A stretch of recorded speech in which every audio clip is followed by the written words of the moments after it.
আসসালামু আলাইকুম। রানা ট্রাভেলার বিডির তৃতীয় ব্লকে আপনাদেরকে স্বাগত।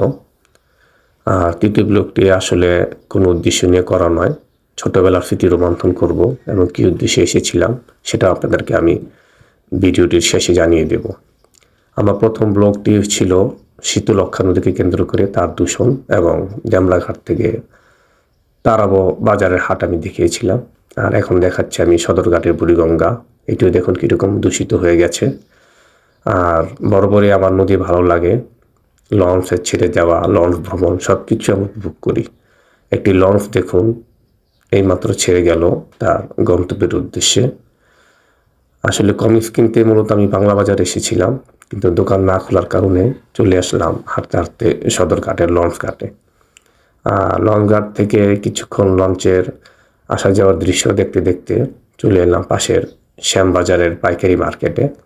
নানান ধরনের এখানে পাইকারি পণ্যের সমারোহ, পান থেকে শুরু করে সুপারি কী নেই এই পাইকারি বাজারে।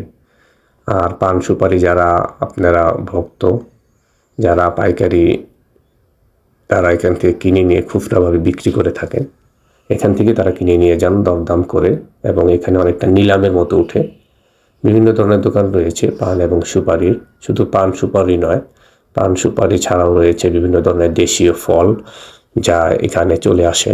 বিভিন্ন ধরনের ফল, বিদেশি ফলগুলো মূলত আসে আসলে বাদামতলির ঘাটে, যেটা আমি আপনাদের পরবর্তী একটি ব্লগে দেখাবো। বাদামতলি ফলে কোন ধরনের বিদেশি ফল আসে, সেগুলো কিভাবে বিক্রি হয় এবং সেগুলোর দরদামই বা কেমন, খুচরা পর্যায়ে এগুলো কত করে কেজি বিক্রি হয়, আর তারা পাইকারিভাবে এগুলো কত করে কিনে নিয়ে যান তা আমি আপনাদেরকে দেখাবো।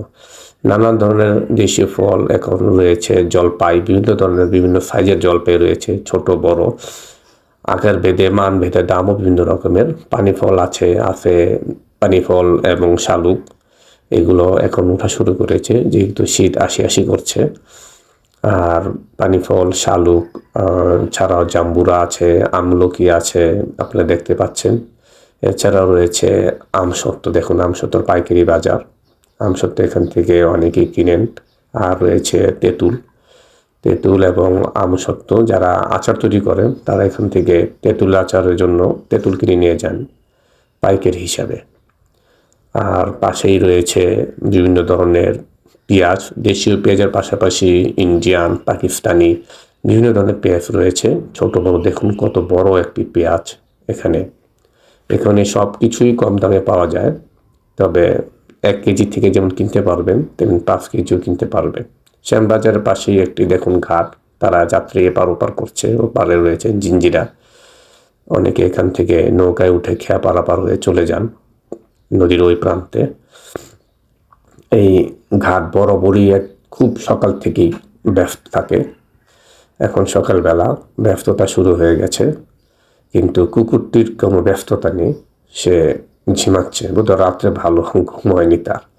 ছোটোবেলা থেকে দেখে আসছি মির্জাগঞ্জ মরহুম ইয়ারউদ্দিন খলিফা, এটা যে কোথায় আমি আজও জানি না। এই ধরনের সাইনবোর্ড সে ছোটোবেলার থেকে এই ধরনের দান বাক্স আমি দেখে আসছি। শ্যামবাজারের এই ঘাটে দেখুন অপর প্রান্তে চলে আসলাম অন্য একটা সাইডে। এখানে বেশ বড় বড় কদবেল এবং জলপাই উঠেছে। আর যে উদ্দেশ্যে আসলে আমার আসা, সেই মূলত এসেছিলাম বাংলা বাজারে কমিক্সের খোঁজে। তো সদরঘাট এবং শ্যামবাজার ঘুরে আমি কিছু কমিক্স কিনতে চলে গিয়েছিলাম বাংলা বাজারে।